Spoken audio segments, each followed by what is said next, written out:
Commandant vaisseau amiral. Pour la première fois en FM, une fréquence est exclusivement consacrée aux 4-12 ans.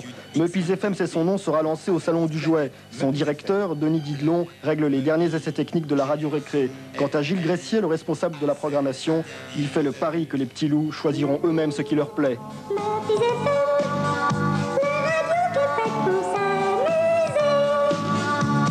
C'est-à-dire que c'est particulier une radio pour enfants. C'est pas simplement distiller de la musique pour enfants.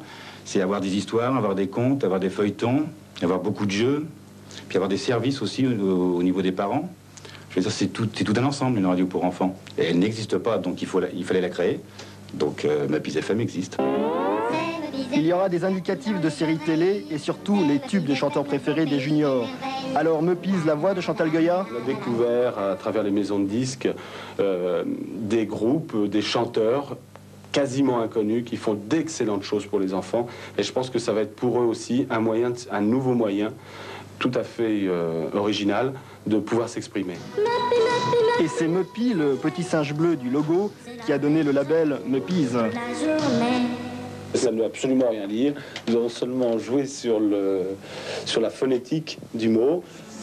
Il paraît que dans les cours préparatoires, des écoliers ont déjà été pris en flagrant délit avec, dans leur casier, une radio branchée sur 102.8. L'histoire ne dit pas s'ils écoutaient des pubs. Nous allons privilégier un maximum tout ce qui est sponsoring, citation, action sur le terrain, et essayer d'éviter un maximum le spot traditionnel, institutionnel de 30 secondes, 15 ou 45 secondes. Conclusion, si vous ne pouvez pas raconter les lettres de mon moulin au volant de votre voiture, si vous n'arrivez pas à apaiser votre enfant qui se réveille en pleine nuit, un seul remède, Meupis FM.